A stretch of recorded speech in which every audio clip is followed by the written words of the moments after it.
That is great. What you just heard, if you are unfamiliar with that tune, it's a song by U2 and their lead singer Bono from over 30 years ago entitled, I Still Haven't Found What I'm Looking For. And it has become an anthem for the generation that we're going to discuss today, Generation X. And we'll get to that in just a moment, but I want to say thank you for the privilege of being here. My name's Sam. Depending on who you ask in my family, I was named after possibly one of three individuals. Could have been the kid in the Bible in the Old Testament who kept hearing things in the middle of the night. That's one possibility. It could have been the butcher on the Brady Bunch. Or it could have been after Dr. Seuss, but I'm pretty sure that's not it because I do not like green eggs and ham.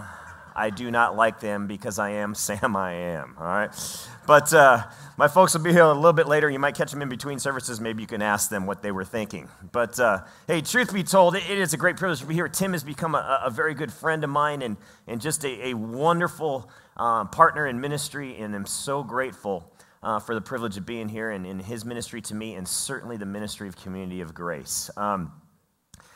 It's interesting. We're in grace collisions.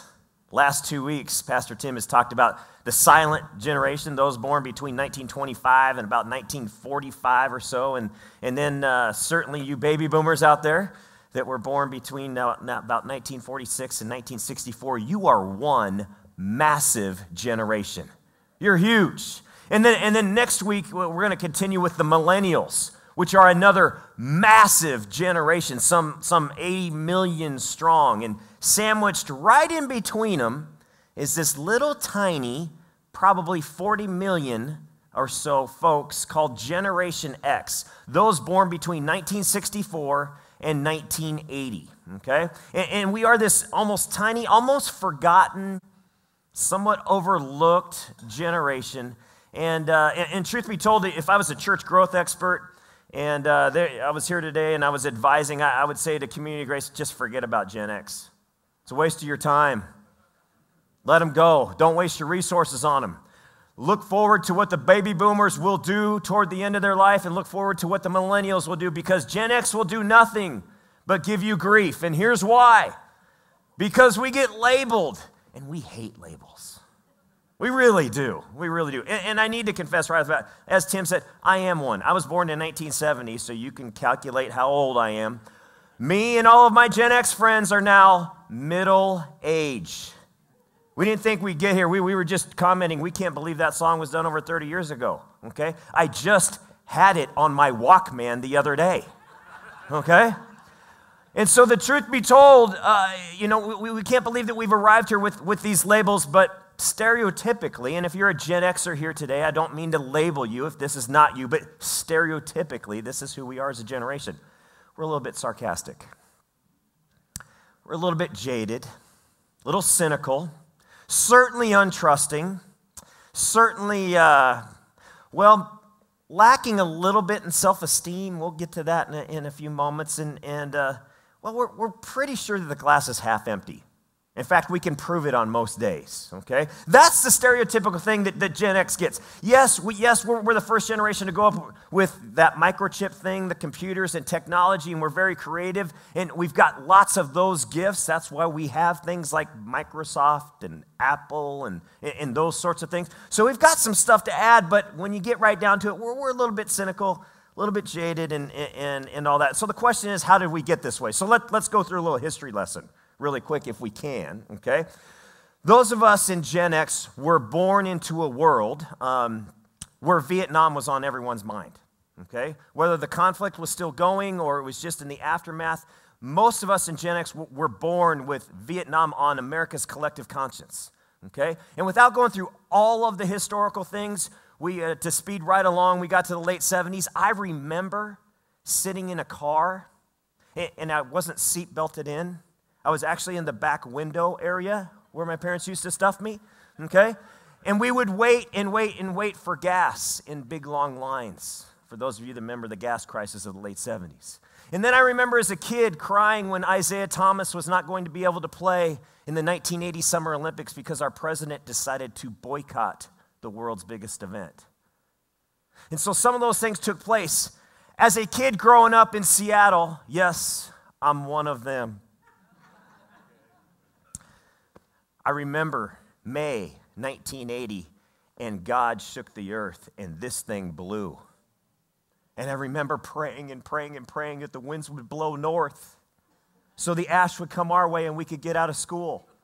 That's all I cared about. Not realizing that when you grow up in an era where Vietnam was on everyone's mind and some of the uncertainty and unrest coming out of the late 70s, and then this happens, it kind of makes the world begin to feel a little unsafe.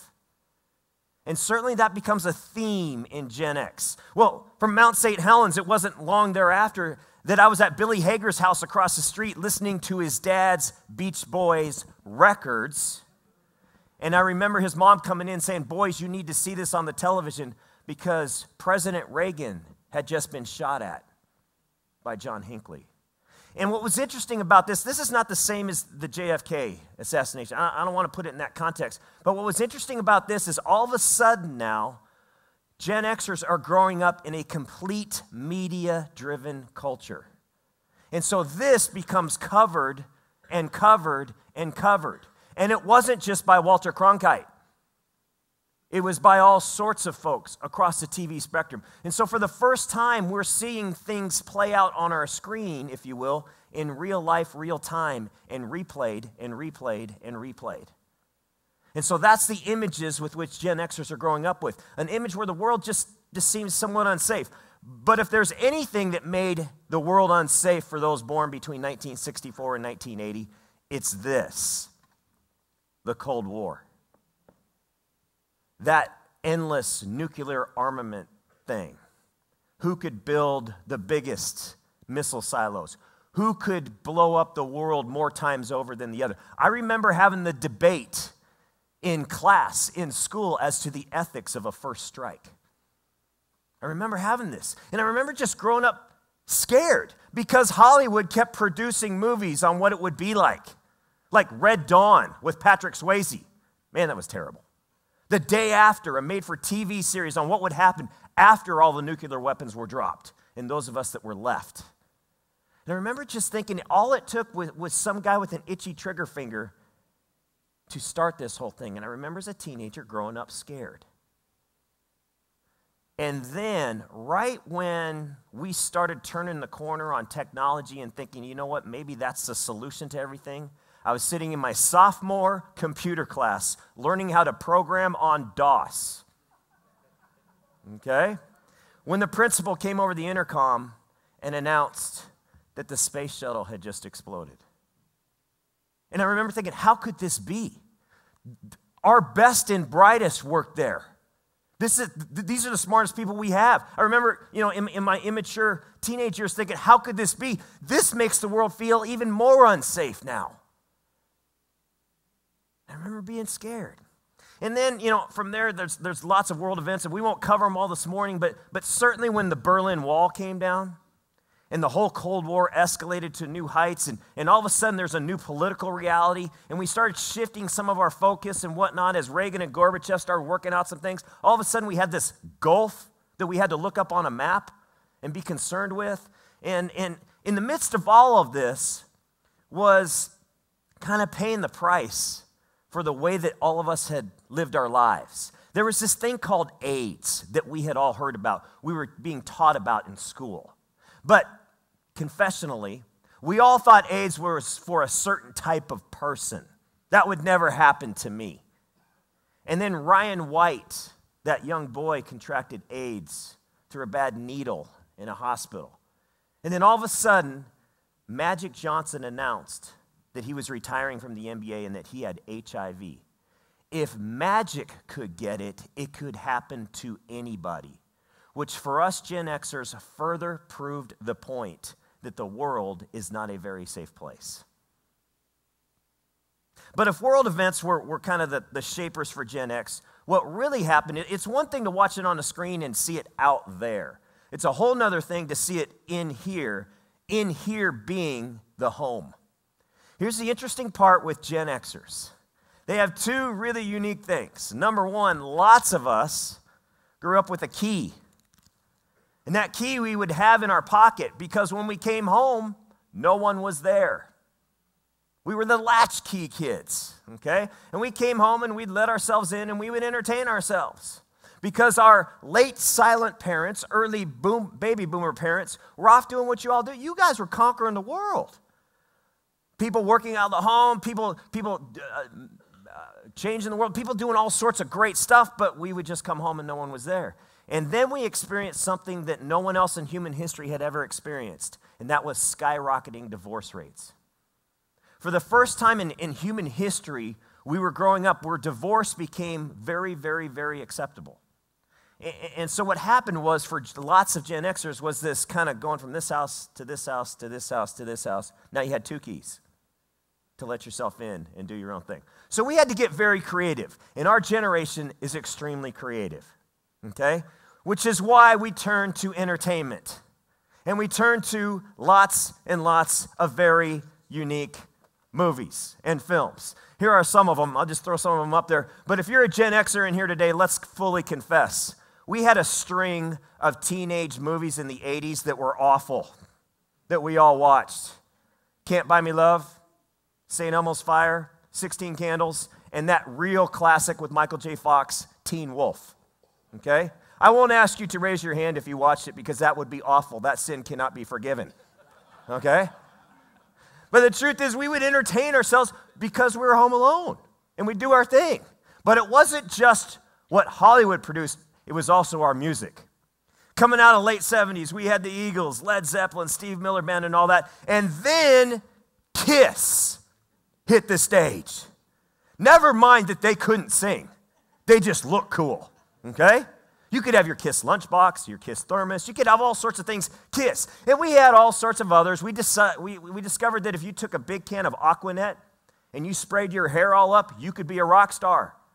Okay? You could be Def Leppard, Bon Jovi, Van Halen, any of those guys. Oh, and we had our Madonnas, and we had our little British New Wave folks, Duran Duran, and all that. And we get to the end of Gen X, though. The late Gen Xers produced that wonderful genre of music known as grunge music. Yeah. For those of you that don't know, it gave everybody that's a human being the right to wear flannels, shirts all the time with jeans that are ripped up that can't stay on your waist, okay?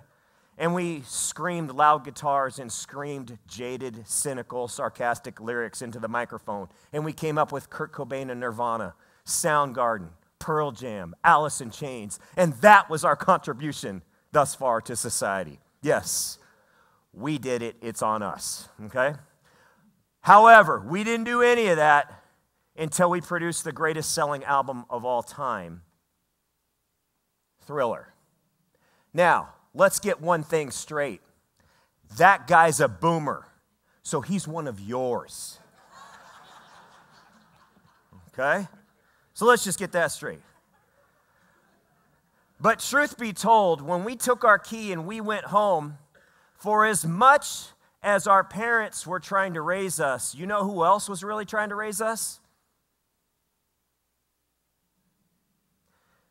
A bunch of guys, business executives, guys and gals got together and decided, you know what's a great way to make money? Create culture. It doesn't even have to be real. And what took place at MTV, besides the mantra that if it's too loud, you're too old, which we all ran around saying as teenagers, as our Walkman was in our ear, piercing our eardrums. The truth is that MTV was not only just letting us listen to music, now we were seeing it and seeing all the craziness that goes with all of that. And now it was forming images in our brain and rebellion in our brain and jadedness in our brain and cynicism in our brain and sarcasm in our brain as we watched this by ourselves at home after school. And it's interesting that MTV has now made a habit of doing this as the generations have moved forward. They just change which culture they're creating to make more money. Whether it's real or not is immaterial. And it's sad. But this is what Gen Xers grew up with and gave. And out of this, though, is a huge shift. And this is very important, especially for silents and boomers. Because when we get to next week, we're going to see what this is on steroids. Okay? Silents and boomers, when you study their generation, one of the things that is true all the way up until about the invention of that little microchip is that they were we generations, meaning there was responsibility in community. There were things that you did, whether or not you liked it, didn't matter. That's what you do as a citizen. That's what you do as a member of community. We, as a Generation Xers, started making the transition from a we movement to a me movement. And in the process of that is what we got from some of this. We could get things specialized. We could go to McDonald's and not just order what they had on the menu, but get it the way we want it. Okay? And all of a sudden, we started graduating toward this me thing. It changed the way even we cheered in sports. We no longer started to cheer for teams. We cheered for players. You know what team Michael Jordan played for? Nike. Right? Okay? And that now it's off the charts, right? Do you all even know who LeBron James plays for now? Does it even matter? Because my son, if he was here, he's 15, says, well, I cheer for LeBron. So we had to switch team hats. It's not about the team anymore. It's not about we. It's about me. And that's a very important shift to understand that's taking place culturally. And certainly when we look at Jordan and others, we realize that all media stuff took place at Gen X. That's when it started to hit its height. So with all of that, let's just kind of sum it up. So if it's true that this is kind of what we grew up with, now that we're middle-aged, are we still this way? Are we still cynical? Are we still sarcastic? Are we still jaded? Are we still untrusting Gen Xers? And the truth is, I hope it's waned a little bit, but let's be real honest, okay? This is, in a nutshell, most of us grew up in our formative years with this gentleman as the first president we knew of. The backside of Generation X spent the last of their formative years with this gentleman as president. Scandals on both sides. You see, us Gen Xers, we're used to people that we've given authority to or credibility to. We're used to waiting for the other shoe to drop because we've learned we can't trust them. We can't trust people in leadership. We can't trust people in authority because they let you down. Being honest, we saw it in our own home. So then when we see it with presidents, it makes perfect sense. We're waiting for the other shoe to drop. Well, take a look at matters of faith. Here's who we saw on TV representing Christianity growing up. Saw people talking about Jesus and then doing stuff behind closed doors. Heard about a moral majority and a religious right that felt a whole lot meaner than the Jesus we were learning about in flannel graphs at Sunday school. Okay? And so we looked at these guys and we're like, yeah, see, there's more than meets the eye there. We're a little bit jaded and a little cynical because we can't trust them. And then all of a sudden, our heroes of our generation started to die way too young. Folks like Kurt Cobain, who was supposed to be the voice of our generation, who was so high on drugs he took his own life. River Phoenix, who was supposed to be the actor of our generation, who died in the Viper Room in Hollywood because he was high on drugs. All of a sudden, drugs are killing our heroes, those that are supposed to come forth from our generation. We see the Freddie Mercurys and the Ryan Whites who pass away from this thing called AIDS that we don't really have a handle on and are scared of. We see others, and it culminates with the lady that we grew up watching on TV, Princess Diana, dying in a very strange death. And in a strange twist, the gal that we learned about in Sunday school dying within the same week, Mother Teresa. And so here we are, we arrive kind of to middle age with these folks on our brain and on our mind. And so we ask, has it waned at all? Have we gotten a little less cynical, a little less sarcastic? I hope, but I'm going to be honest. Do you all know what the #1 television show of the 1980s was? It was this. Do you know what I saw yesterday morning on my television screen? I saw this picture.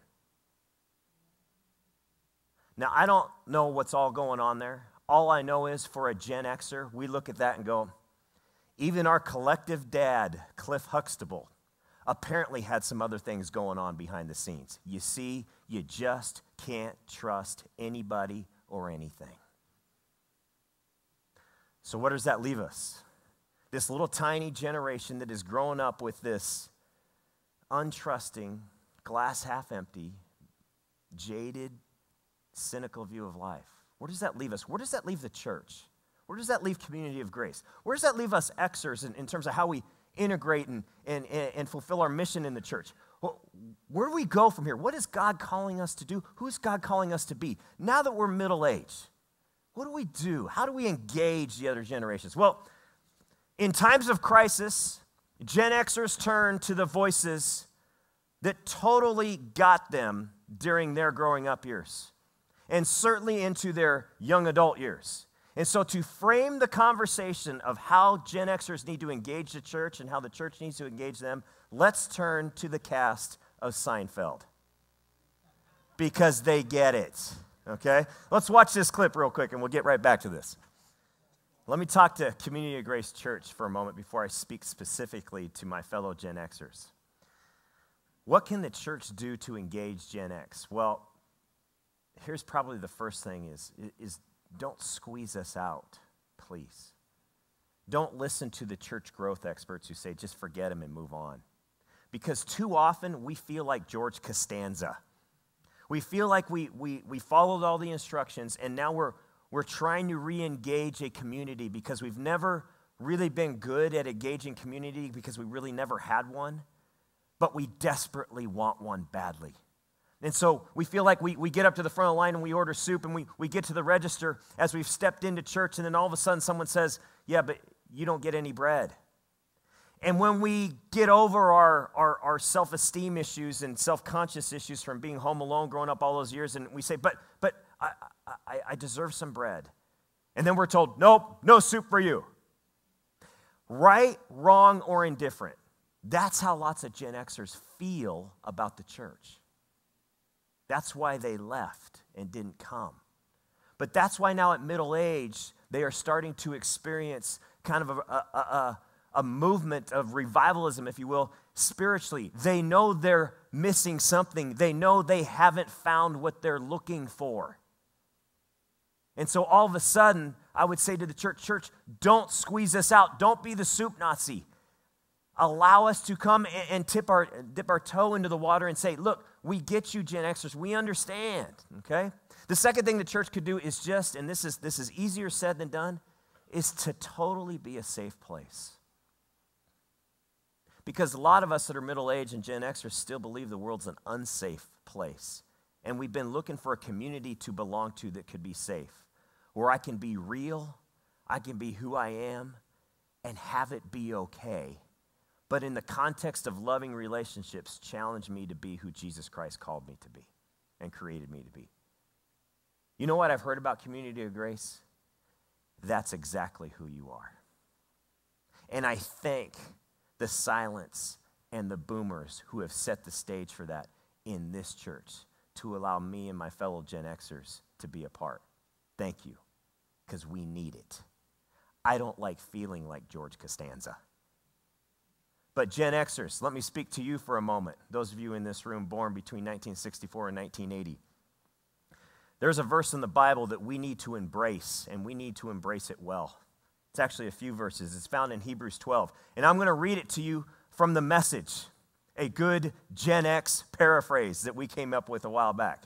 Let me read it to you. It says this: do you see what this means? All these pioneers who blazed the way, all these veterans cheering us on, it means we better get on with it. Strip down, start running, and never quit. No extra spiritual fat, no parasitic sins. Keep your eyes on Jesus, who both began and finished the race we're in. Study how he did it, because he never lost sight of where he was headed. That exhilarating finish in and with God. He could put up with anything along the way. Cross, shame, whatever. And now he's there in that place of honor right alongside God. When you find yourselves flagging in your faith, go over that story again, item by item.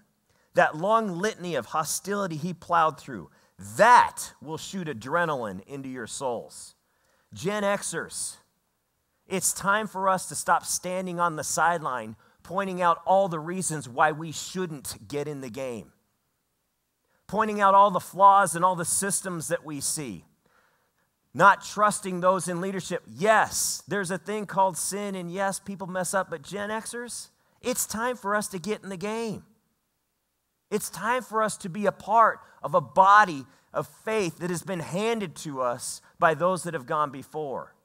Those folks that Eugene Peterson in the Message said are those veterans cheering us on. They are handing us a new key. And it's not the key to an empty, lonely house. It's the keys to the kingdom. Gen Xers, it's time for us to do that. I would also say, Gen Xers, with our creativity, with our willingness to be real, with our willingness to be honest, with our desire for community, and ironically, with our sarcasm and edginess and somewhat irreverence and somewhat jadedness and cynicism, no generation in the church today is better equipped to reach out and do evangelism and mission than Generation X. You want to know why? When was the last time you talked to someone who's unchurched or doesn't know Christ and then asked them why? They will tell you, I don't know if I can trust the church. I've seen too many things on TV. Yeah, I don't know if that's for me. They're a little stiff. I don't know. I'm a little irreverent. I don't know if they'd allow someone like me. I'm a little jaded toward that. I'm a little cynical of institutions. Gen Xers, we get that. We have felt that for years. Who better equipped to step into those relationships and speak that language than us? We ought to be leading the way and leading the church from inside its building to outside its walls and bringing folks back. And it's funny, even our sarcasm helps from time to time. Quick story. Playing golf in Montana with my buddy Daryl. I was a pastor. We were playing in one of those City League golf matches where it's 2 guys versus 2 guys. It's a 9-hole match. And we're playing with 2 guys, and one of them cannot say a complete sentence without using colorful metaphors. Okay? You get what I'm talking about? And we get to the 5th tee, and I've had enough. Now, I would like to tell you it's because I was a pastor and I felt the call of the Lord to reach out and be spiritual. That's not true. I just wanted to win.